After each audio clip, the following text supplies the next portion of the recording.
Bienvenue dans ce journal, messieurs et dames. Voici les titres.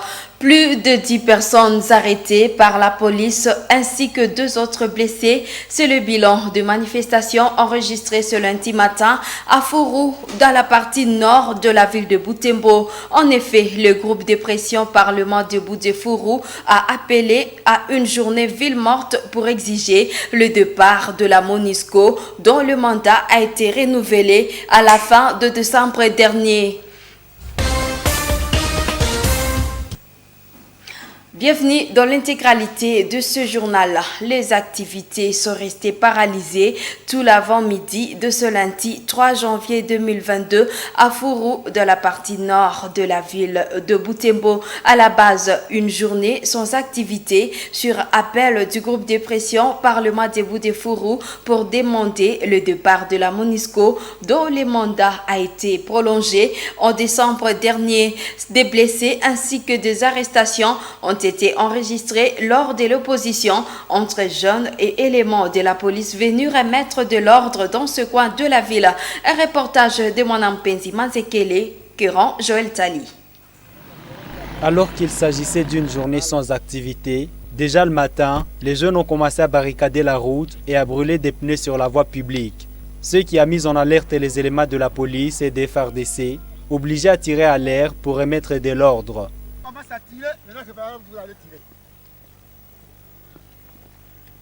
Tout part de ces calicots qui, depuis quelques jours, appelaient à une journée ville morte pour exiger le départ forcé de la MONUSCO. Pour le commandant ville de la police de Butembo, les organisateurs de telles actions doivent plutôt passer par leurs élus au niveau national afin que leur voix soit entendue. On ne peut pas construire une ville dans le désordre.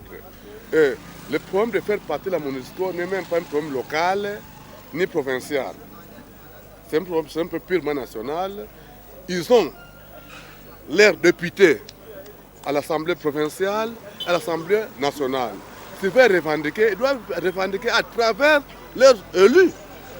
Ici à Fourou, ils savent quel est le leader de Fourou. Donc je pense que manifester de la sorte, commencer à mettre de feu, de barricader les boulevards, je pense qu'abîmer le patrimoine, ce n'est pas gai. Moi, j'invite à ces gens au calme, à la retenue, qu'on laisse le temps au temps. Je pense qu'à partir du niveau national, il y aurait une solution, parce qu'il y a des accords internationaux. On ne peut pas trouver une solution en un jour. Le bilan fait état de plus de 10 arrestations, aux côtés des blessés dont ce jeune homme, qui se disputait une arme avec un militaire, indique la police. Lui et les militaires avec qui il s'est disputé ont été conduits à l'hôpital.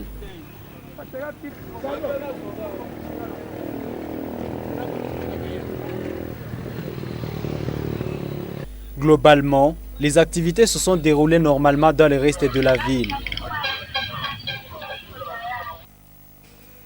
Le gouverneur du Nord Kivu rassure à la population que les autorités et les forces de sécurité consentent d'efforts pour que la paix revienne dans la province.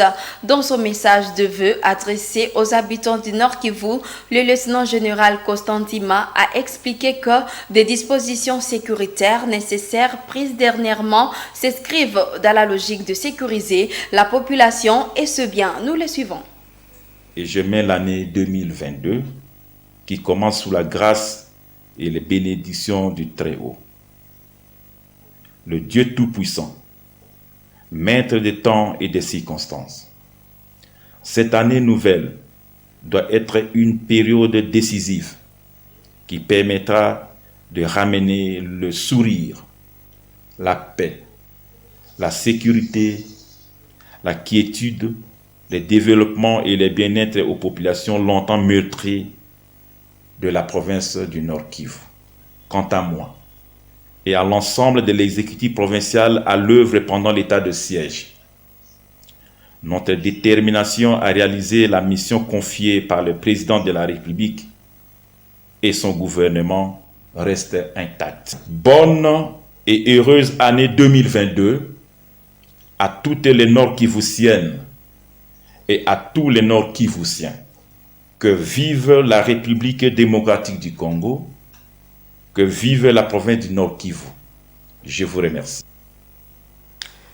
Santé dans cette édition, porter correctement un masque et se laver les mains peuvent aider les habitants des Butembo de se prémunir contre la grippe qui se manifeste ce dernier jour. Ceci est une exhortation du docteur Kambale Massingo Esdras, médecin traitant à l'hôpital général des références de Kitatumba, au cours d'un entretien avec Moto TV. Ce professionnel de santé indique que cette grippe reste caractérisée par les signes similaires à d'autres maladies comme la COVID-19. Suivant le docteur Esdras Massingo dans ce propos recueilli par Grace Kaniki.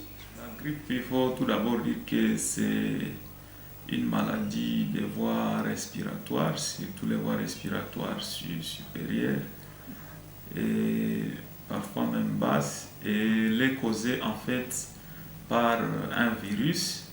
Et ce virus peut contaminer en fait la personne par l'entremise des poussières, les poussières qui peuvent s'envoler dans l'atmosphère, et par ces canaux on peut être contaminé par ce virus et avoir la grippe. Alors c'est une maladie en fait qui se caractérise par un certain nombre de signes, et le malade peut présenter la toux, il peut présenter des éternuements, il peut avoir des congestions nasales, il peut avoir même la fièvre, il peut présenter des maux de tête, il peut présenter de fatigabilité, il peut avoir des douleurs musculaires, et j'en passe.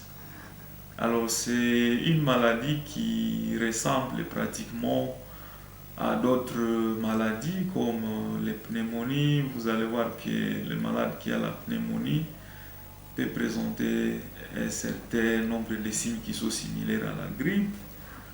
Et même la COVID-19, c'est aussi une maladie qui a presque les mêmes signes que la simple grippe.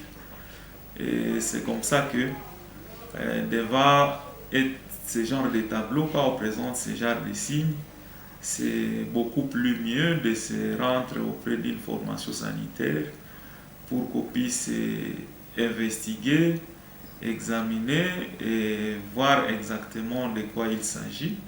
Parce que les gens peuvent penser qu'il s'agit d'une simple grippe, alors qu'il y a plus que grippe. Nous sommes dans un moment où il y a encore Covid qui fait rage dans le milieu.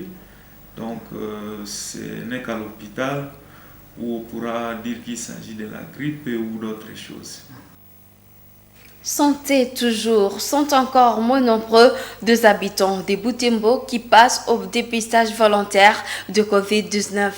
Le communicateur de la division provinciale de la santé, antenne de Butembo, l'a révélé ce lundi 3 janvier 2022. C'était au cours du point de presse hebdomadaire de la division provinciale de la santé sur la situation pandémique.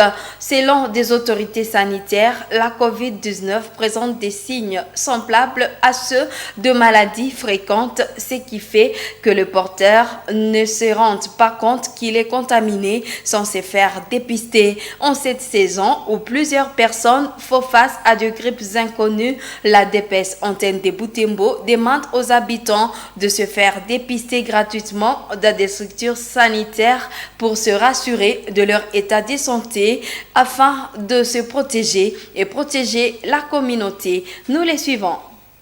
Le dépistage ici, je pourrais d'abord dire que c'est un dépistage volontaire.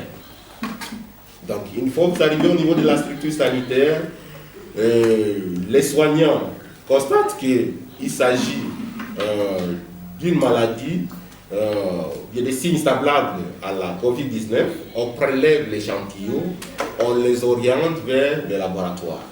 Et en dehors de ça, il y a maintenant le dépistage pour les voyageurs. Et ici, c'est ce que je pourrais beaucoup confirmer.